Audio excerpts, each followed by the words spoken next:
look unto Jesus. Nang simpleng sinasabi ay, i-focus mo yung mata mo kay Jesus. Sa Greek, ang sinasabi ay look or focus attentively only on Christ and not look away. Huwag mong ililihis ang tingin mo kay Jesus. Ito ang panahong di na uso ang mag-backslide. Ha? Kanta yun, di ba? Ito yung panahon talaga na hindi na talaga uso mag-backslide. Dahil pag nag-backslide ka, baka mauna ka. No? Para hindi ka na dumiretso, sasabihin ni Lord, okay, hayaan na kita mamatay sa sakit para makapagsisi ka at hindi ka na tumalikod pang muli. Romans 8:28-29. Nangyayari ho yan. No? Minsan may namatay na Kristiyano. Sabi ko, Lord, bakit kinuha mo na ito? Sabi ng Panginoon, kinakailangan siya magkasakit para magsisi. Pag siya gumaling, babalik na naman siya. Ngayong okay na siya, pinakuha ko na siya. One of the giftings that the Lord has given me is to hear the answer as to the destiny of man when I pray for him, especially the sick ones. Kaya kung kayo may sakit at gusto niyong malaman kung kayo mabubuhay pa o mamamatay na, tanong niyo sa Diyos. Pag may nagpapanalangin sa akin na may karamdaman, hindi ko muna ipinapanalangin na gumaling, hindi. Ang unang itinatanong ko, Lord, ito ba'y nakalista na? O hindi pa?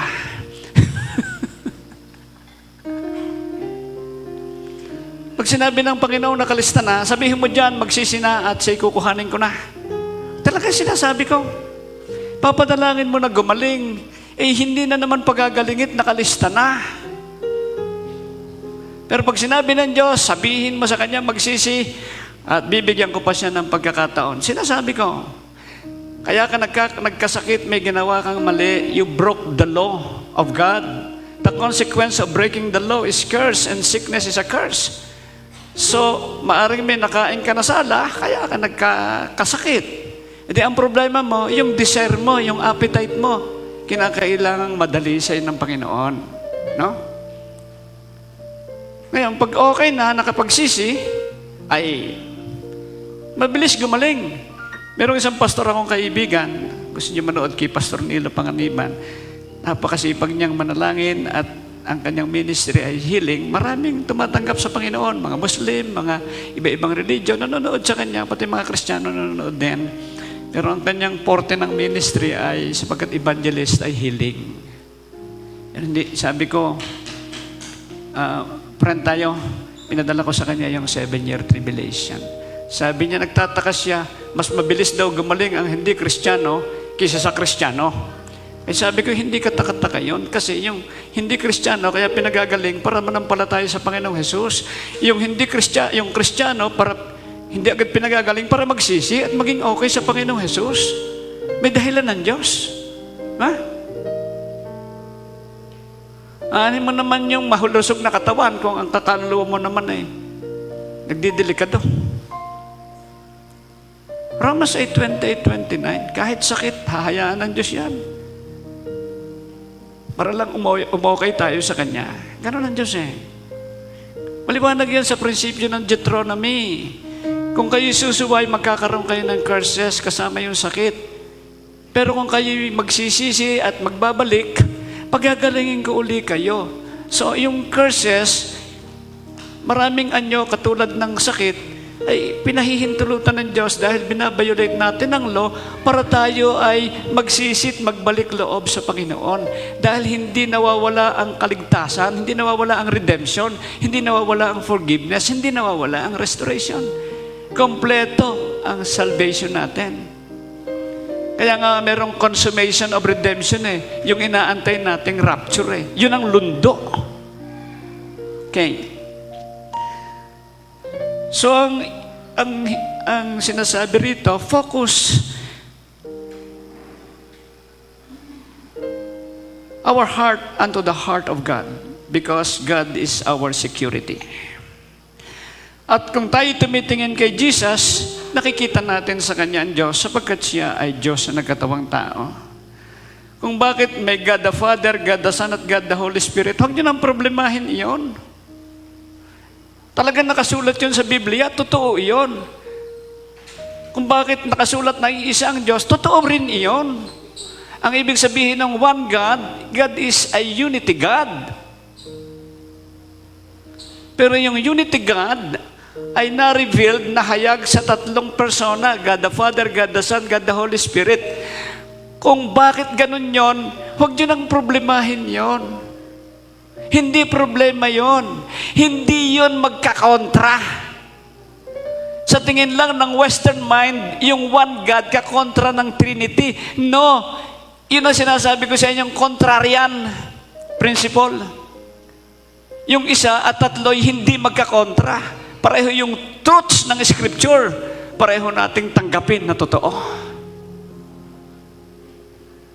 That this Trinity God is a united God or one God, which means unity God. Echad. Echad is one, and one is unity. And God is one, Echad is unity.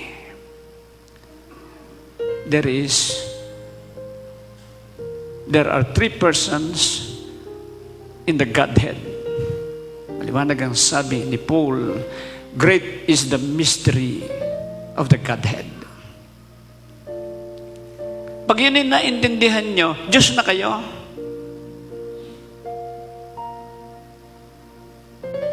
Sinong makakapantay sa kaisipan ng Diyos? Diyos lang. Tayo, tao lang.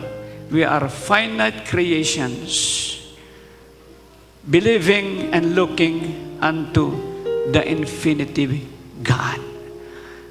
How can the finite contain the infinity? There is no way. The infinity could contain the finite, but the finite man could not contain totally the infinite God. Kaya nga siya Diyos at tayo'y tao. There are things in the Scripture that seem contradicting. They are not contradicting. This is what the Jewish mindset says. This is contrarian. Hindi ho namin napag-aralan sa seminaryo yan. Hindi yan itinuro sa seminary kasi ang amin pong study sa seminary, pulos Western theologies. Mag-aaralan mo yung theology simula sa 1st century hanggang sa 20th century. Kaya bago ako makatapos ang klase, tulog ka na sa klase. Para din yung nag-church, nakatulog habang nag-church. Kasi napakahabang mag-preach ni pastor. Hindi lang ho ako nagpipreach. I'm laying down principles for you to personally understand the Scripture. Because I will not always be a teacher of the Word of God to you. Hindi lang ako nagtuturo, ganito yung paliwanag dito. Hindi, tinuturo ko sa inyo ang prinsipyo para makita ninyo kung tama ba ang aking paliwanag o hindi. At ma-check nyo ako kung ako'y mali. I accept criticism because I am not infinite. Limitado ho ang alam namin. The more we know that we do not know. That's the point.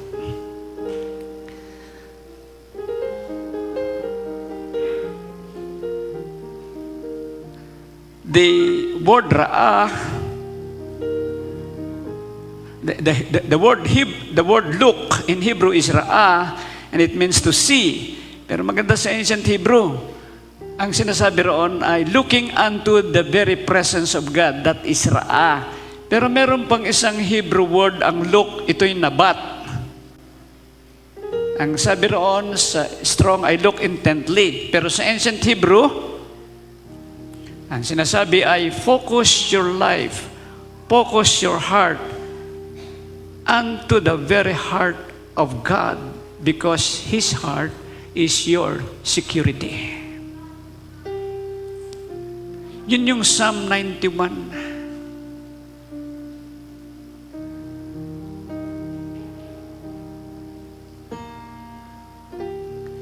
Looking unto Jesus is looking unto God with our heart to see the heart of God.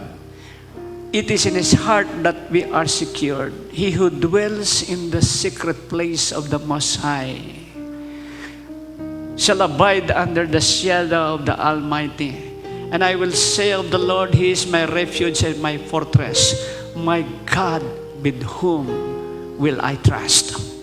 You have to remember verses. Posibleng dumating ang panahon, lahat ng Bibles ninyo sa cellphone ay mabura. Hindi po permanent yung records nyo riyan. Kontrolado po ang apps at ang systems na nagpapatakbo dyan.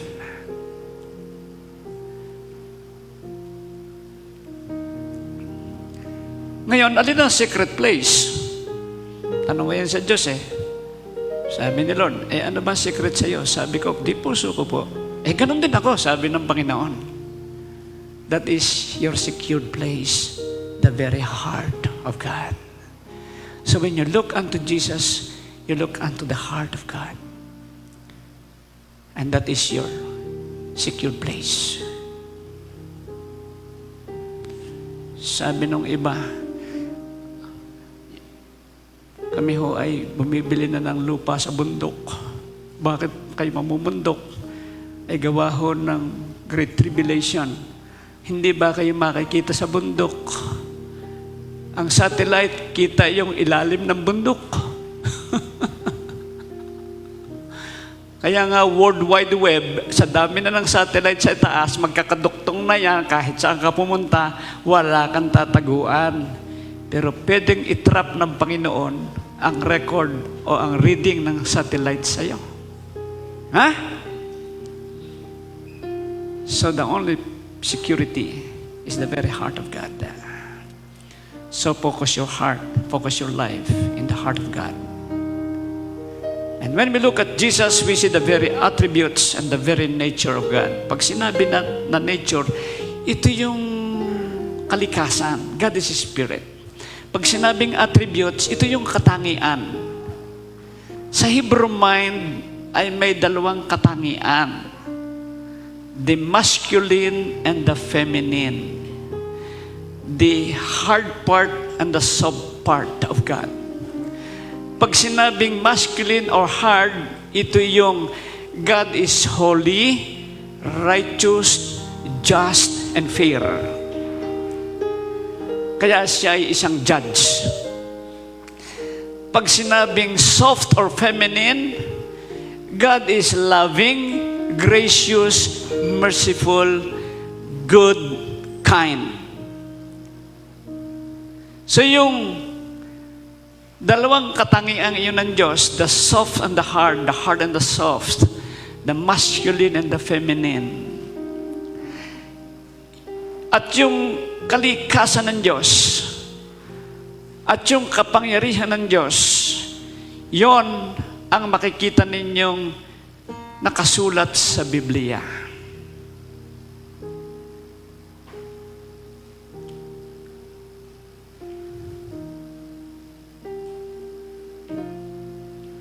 At ang sabi sa Exodus 20:4-6, God is a jealous God.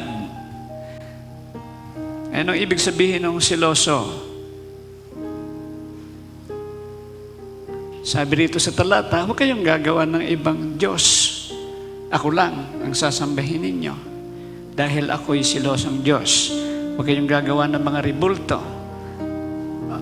Ang simpleng explanation dyan. Ang sino man, anuman na sinasamba natin at minamahal ng higit sa Diyos ng Biblia na si Yahweh, yon ang ating Diyos. Maring hindi natin namamalayan, ang kasiyahan ng puso natin ay naandun na sa apo, o sa asawa, o sa girlfriend, o sa boyfriend, o sa anumang bagay na naadika. And that is practical idolatry. Akala lang natin ang idolatry, yung may ribultong niluluhuran o pinagsasayaw sa kalye. But that is not the only form of idolatry. Loving yourself more than God is idolatry. There are many forms of idolatry. And God is a very jealous or zealous God.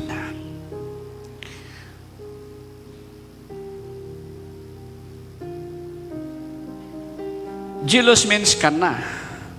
And it simply means jealous or zealous. Sa ating understanding ng zealous, ito yung masidhing pagnanasa, the passion.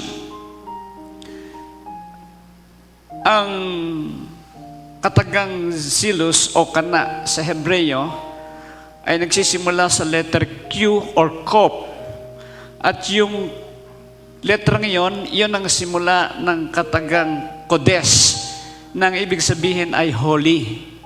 So, kana is zealous, kodes is holy. Yung word na Q or kop, nandun yung sense ng holiness.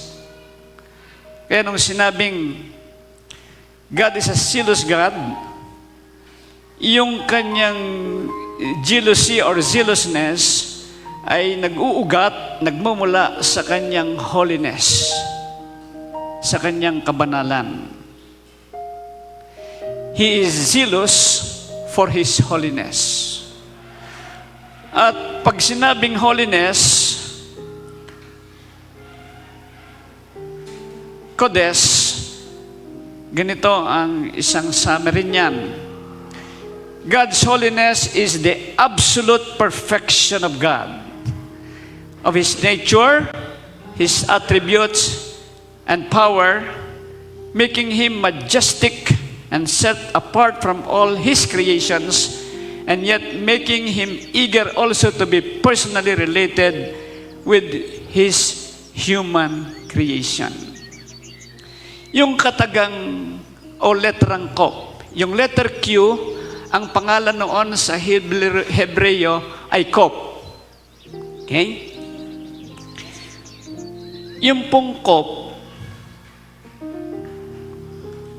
ang picture noon ay isang araw, the sun at the horizon. Yung araw na nasa, ano man Tagalog, sa horizon. Wala siya TV eh. Nandiyan ba siya TV? Nandiyan pala siya TV. At TV, apo ni Balagtas, ano bang horizon? Absent daw siya nung ituro ng teacher. So, kung kayo nakasakay na sa aeroplano at nabuksan niyo, nasilip niyo sa bintana, yung kalawakan, merong lugar na parang patag na patag yung tingnan at may liwanag.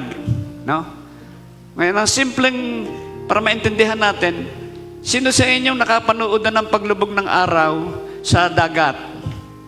Doon sa may Harrison Boulevard. Yung mga, yun, ganun yun. Dagat, tapos makikita mo yung araw nasa likod. Abot tanaw. Okay. Pag tinignan mo yon, yung araw ay nakakabit sa horizon. Pero ang realidad, siya ay nakahiwalay. Yun ang ibig sabihin ng letter kop, Q sa English. Sun at the horizon. Nang ibig sabihin, ang Diyos ay namumukod, nakahiwalay, pero gusto niyang makipag-ugnay sa kanyang nilikha na tao. Yung kabanalan ng Diyos ay hindi nagsasabing ayaw niya sa atin. Ayaw niya sa atin dahil sa kasalanan. Pero gusto niya tayo, sa kabila ng ayaw niya sa atin dahil sa kanyang kabanalan, dahil naman sa kanyang pag-ibig, gusto niya tayo. Kaya sa magitan ng kanyang pag-ibig, na nahayag kay Kristo, tayo naman ay binanal ng Diyos kay Kristo. Kaya tanggap niya tayo.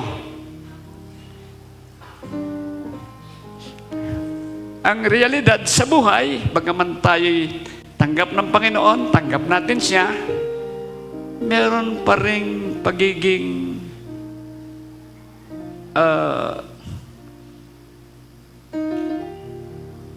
parang hiwalay ng Diyos yung hindi natin siya lubos na maunawaan ng ibig kong magagap ang ibig kong sabihin. No?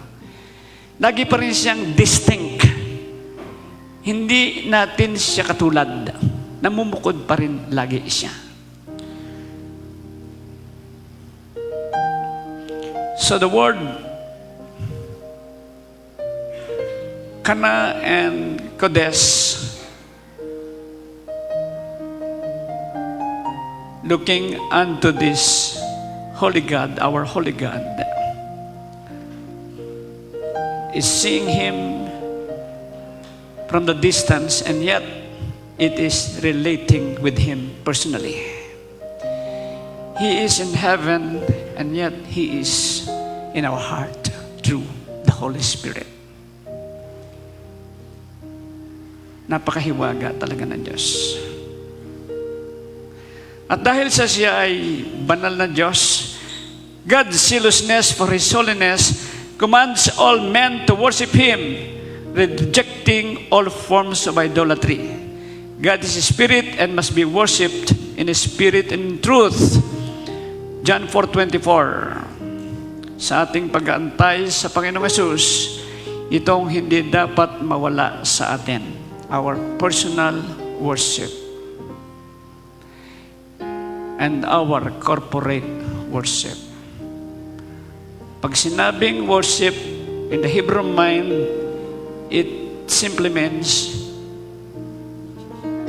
your communion with God. Ang pakikipagniig mo sa Diyos na ikaw at siya lamang.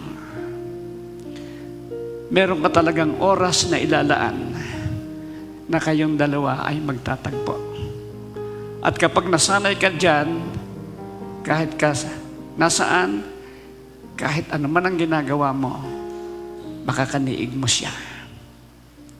Pero hindi dapat mawala yung espesyal na panahon mo ng personal na pakikipag-ugnay sa Diyos, pakikipagniig.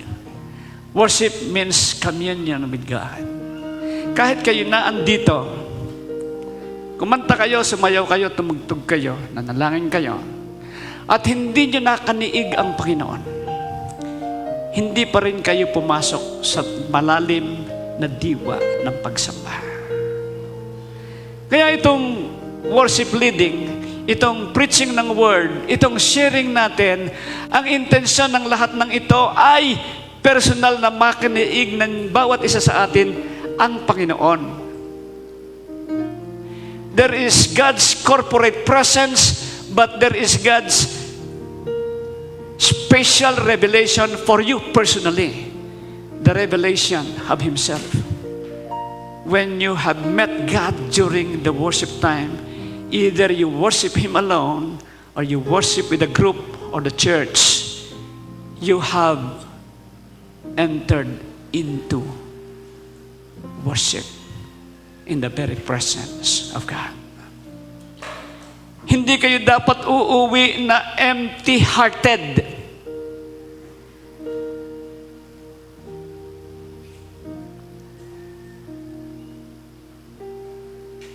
Dahil kung uuwi kayo na hungkag, gaya nung kayo pumasok dito, hindi talaga kayo nagkaroon ng worship, ng communion, intimate communion with God.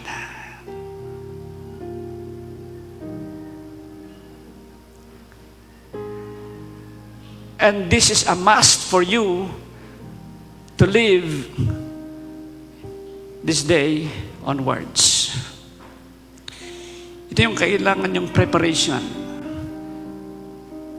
dito sa ating pagpasok sa 7-year tribulation period.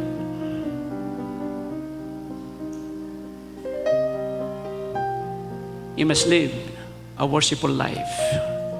And sabi ni Paul, whatever you do, whether you eat or drink, do for the glory of God.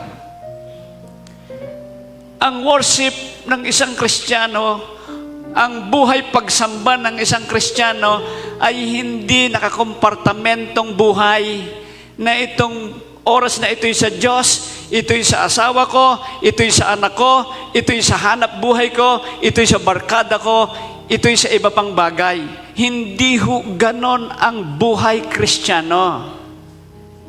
That is not the mindset of the Bible. The whole of your life is worship.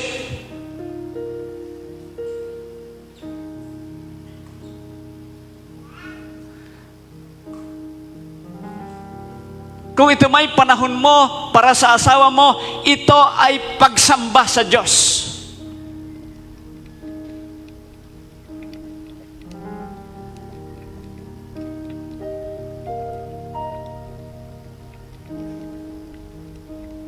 This is the kind of life that we have to live.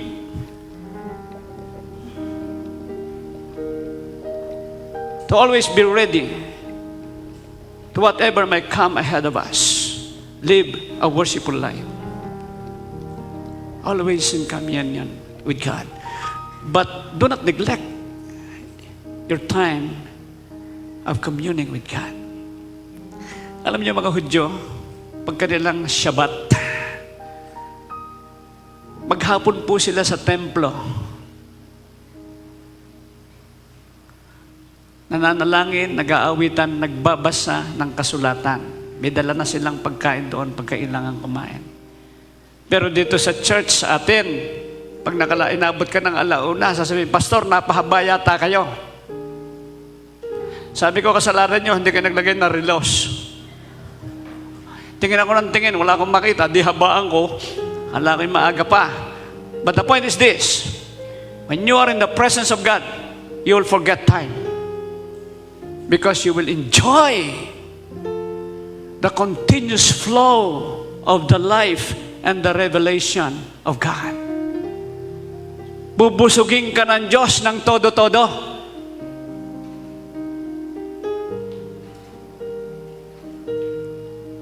Sino sa inyong nakaranas noong Sunday na yon, na inabot tayo ng alauna, na hindi nyo naramdaman ng gutom dahil nakakain naman kayo ng tinapay, nakainom pa. Pero higit sa lahat, damang-daman nyo ang kabusugan ng puso nyo, punong-puno kayo ng Diyos. How many experienced that during that meeting? Raise your hands.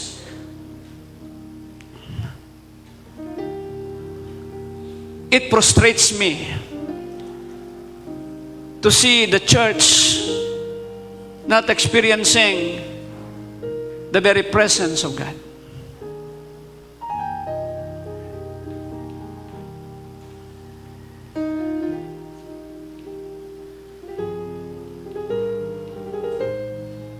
You have to enjoy the presence of God.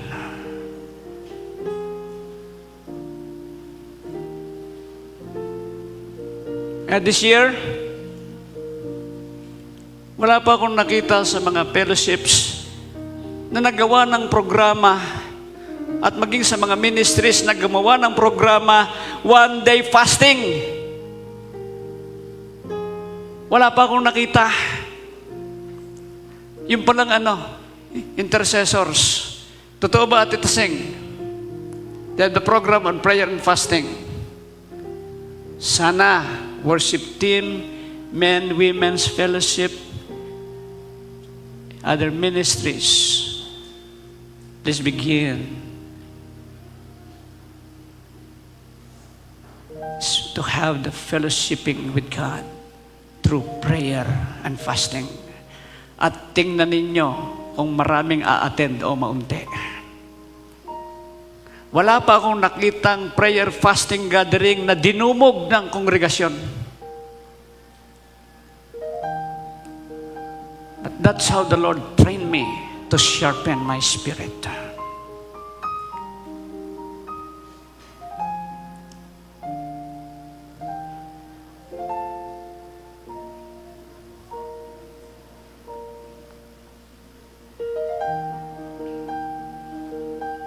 Nung ako'y bata pang pastor, kaya pa ng katawan ko.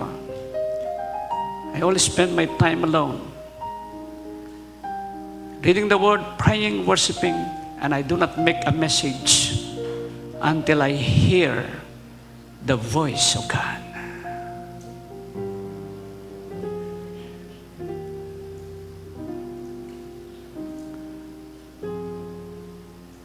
Church, by now, you must be able to hear clearly, accurately, the voice of the Spirit of God. Revelation says, 7 times it is said, listen to what the Spirit is saying to the churches. Question, can you hear the voice of God?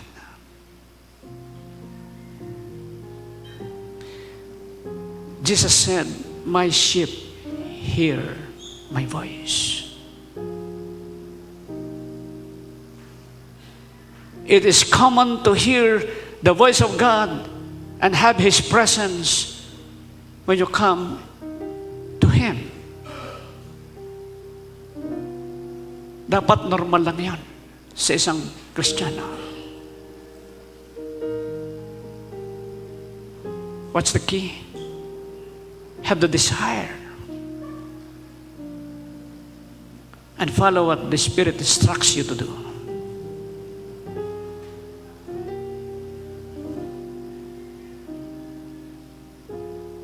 Church, by now, it's not the season of guessing which is which. It's a time to enter into the season of sharply hearing the voice of God.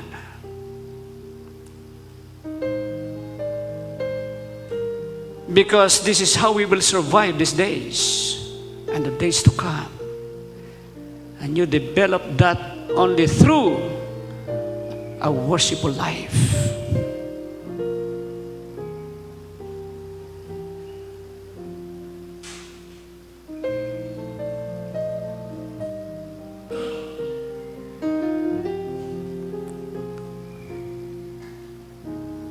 This is the real sermon. God's zealousness for His holiness commands all men to love Him. Exodus 20:4-6.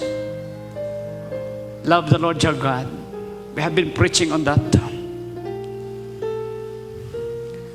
The word used there is ahab, and simply defined as the affection to God. Have the affection to God from the inmost of your heart. He must be the center of our affection. Nagtatanong ako sa Diyos, paano ba hindi magiging magka-conflict yung pag-ibig sa iyo at pag-ibig sa pamilya? Have you ever asked the question?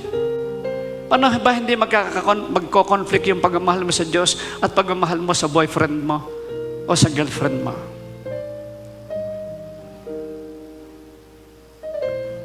Paano hindi magkakaroon ng conflict yung pagmamahal mo sa Diyos at pagmamahal mo sa apo mo?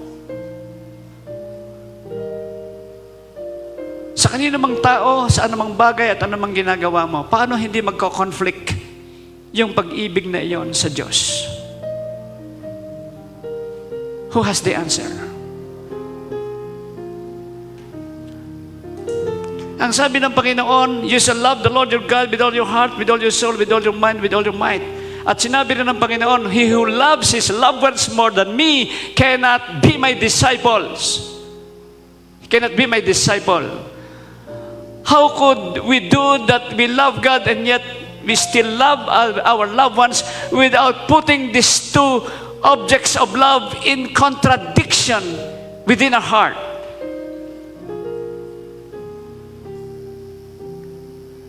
The love of God, when you love God most, He empowers you with His love. And that enables you to love your loved ones, your friends, and others without contradicting love for God. Sa magitan, sabi ni Ate Arlene, sa pamamagitan ng pag-ibig na ito ng Diyos na bumabalong sa puso mo, na magitan ito'y namamahal mo ang Diyos ng higit sa lahat, mamamahal mo ng tama ang sarili mo, mamamahal mo ng tama ang kapwa mo. Kung doon magsisimula sa pag-ibig ng Diyos, walang kontradiksyon. Pero kung sa puso lang natin nagsisimula, kokontra yun. Kinakailangan sa Kanya tayo huhugot. He is our completion. He is our perfection. He supplies all our needs. Kaya pwede nating mahalin ang sino man ng tamang pagmamahal na nagmumula sa pagmamahal ng Diyos na dumadaloy sa puso natin. That is how we create the balance, no? Para yung pag-ibig natin sa kanino man sa anuman at anumang ginagawa natin ay hindi ka kontra ng pagmamahal sa Diyos.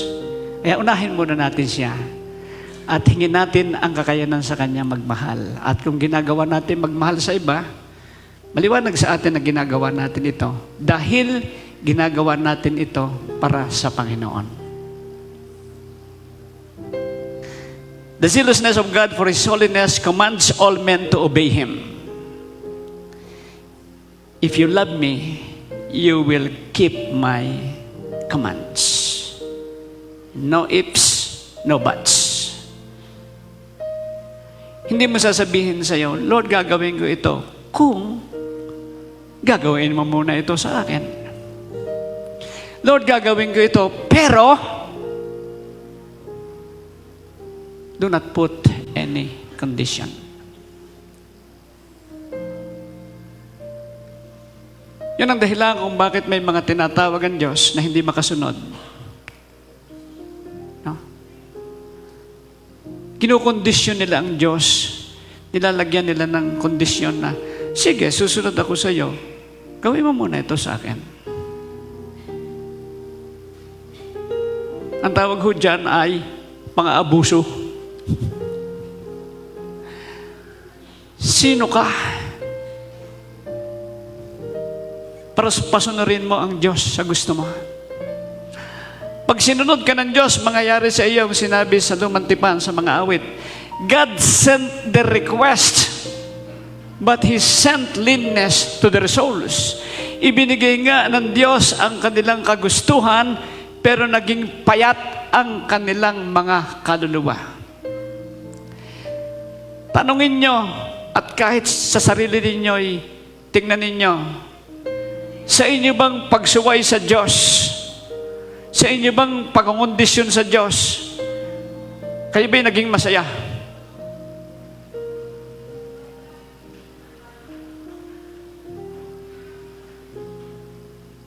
Doon sa mga sumaway sa kagustuhan ng Diyos, sinong naging nabuhay ng maligayang totoo? Sa simula, akala mo'y kasiyahan. Pero pag naandun na yung hirap at sakit at nasasaktan, doon masasabihin, nako, bunga ito ng aking pagkakasala. At marami na pong nagkaganyan.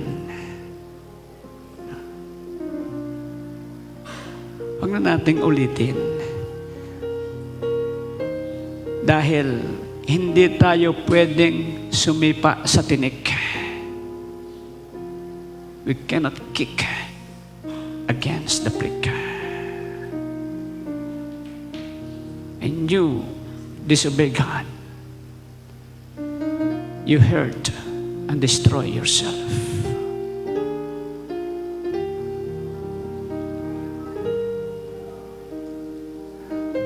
Pag may nagpatotoo sa akin, Pastor, napakasaya ko dahil ako'y naging rebelde sa Diyos. Ginawa ko yung hindi niya kagustuhan. Nako, sasabihin ko sa iyo, purihin ka. I have never seen a Christian who live a happy life by disobeying God. Ang tunay na pagsunod ay hindi naglalatag ng kondisyon.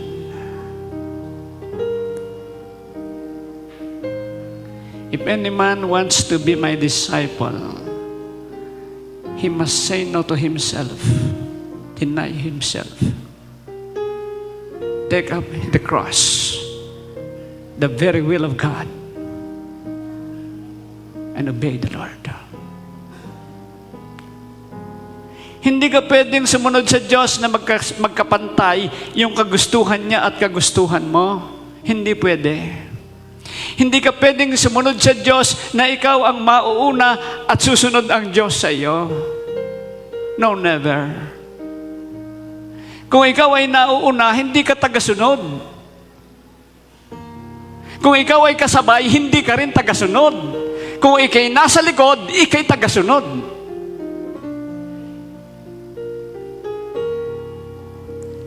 A true disciple walks after God. He follows the will of God.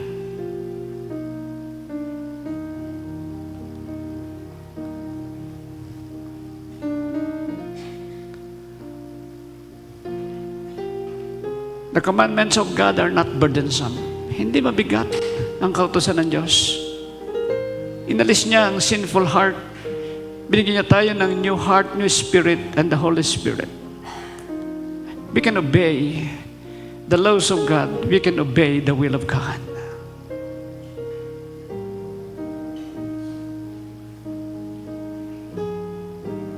God is zealous for His holiness, for His glory.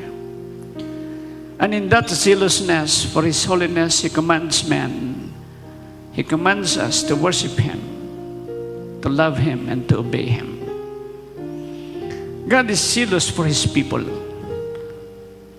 Masidhi ang pagnanasa ng Diyos para sa Kanyang mga anak. At ang damdaming ito ay ipinadaman niya kay Paul. Ang sabi ni Paul, I am zealous for you with the zealousness of God. And throughout his epistles, we could see this passion of Paul for and his people, or God's people, as a minister of God. Less of this.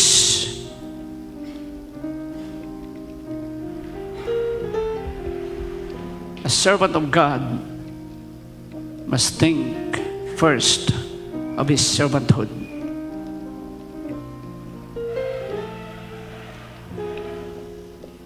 Kung ano man ang calling mo at hindi mo nararamdaman ang masidhing pagnanasa sa Diyos at ang masidhing pagnanasa para sa kapakanan ng mga anak ng Diyos,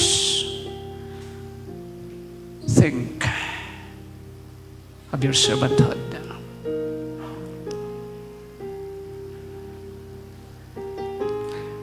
May nagtatanong, bakit pastor paulit-ulit ang inyong preaching tungkol sa last days? My simple answer is, I do not want any one of you be left behind when the Lord comes.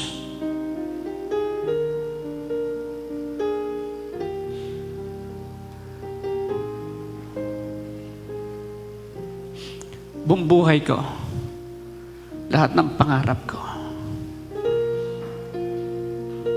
kinalimutan ko lahat para lang gawin ang pagkatawag ng Diyos.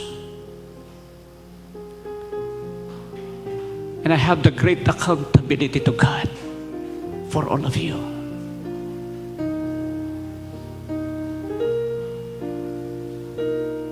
Kaya sinisikap kong pag-aralang mainam ang kasulatan.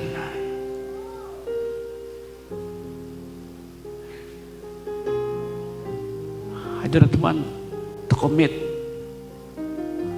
errors or mistakes in teaching the Word, lest I become a shepherd, a blind shepherd of the blind sheep.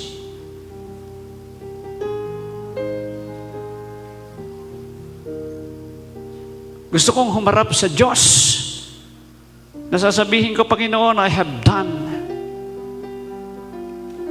all my responsibilities as a pastor. When I have finished my course, I have preached the whole counsel of God.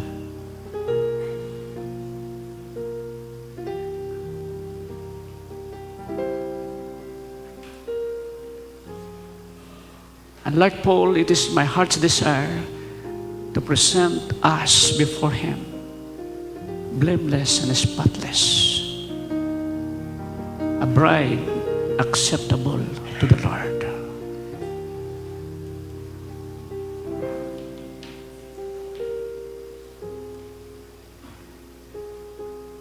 It is my heart's desire that none of us should perish.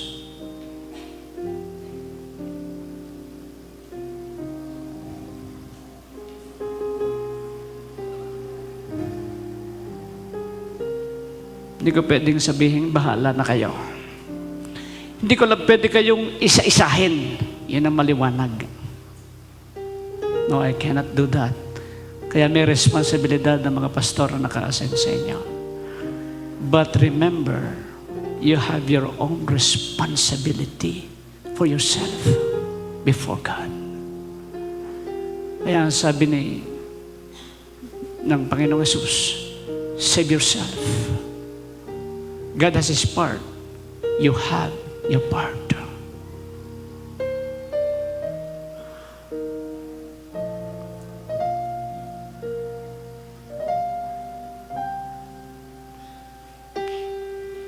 Just as God's holiness makes Himself zealous for His people, so we must also be zealous for God, making us desirous, eager, and truly worshiping, loving, and obeying Him most.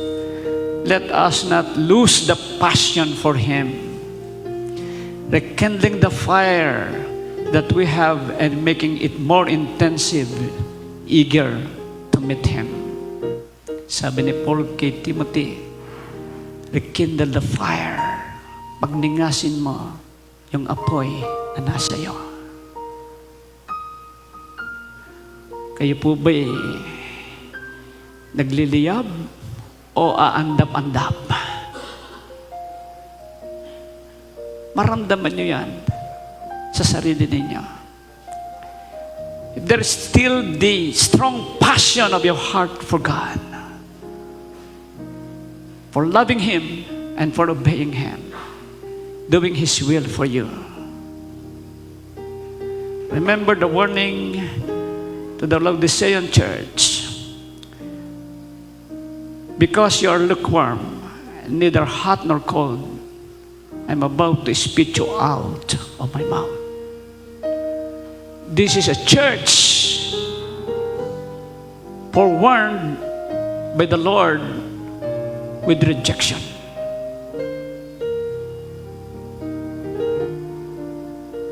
How can a loving God reject His beloved church?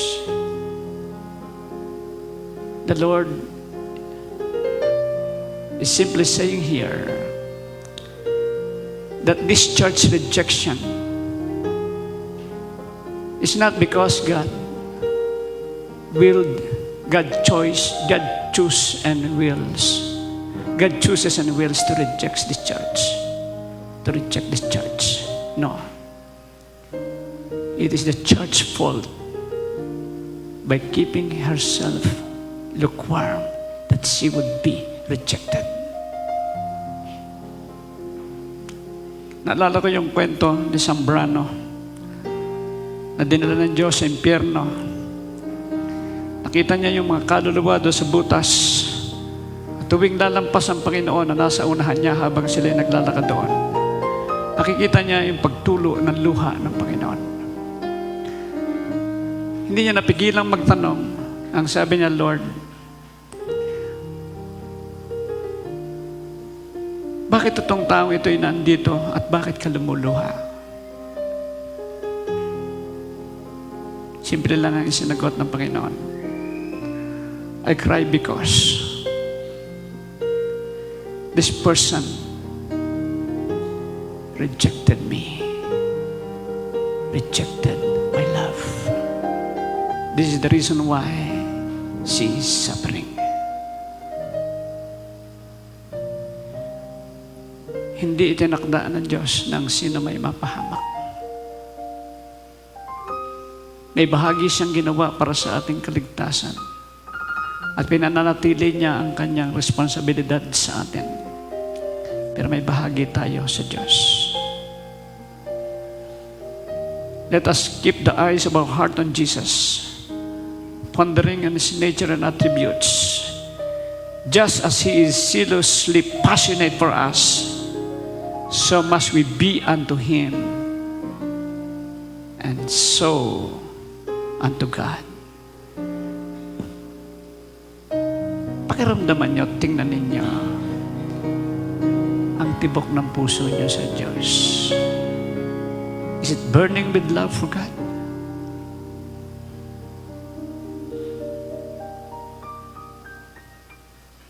Or are you still lukewarm?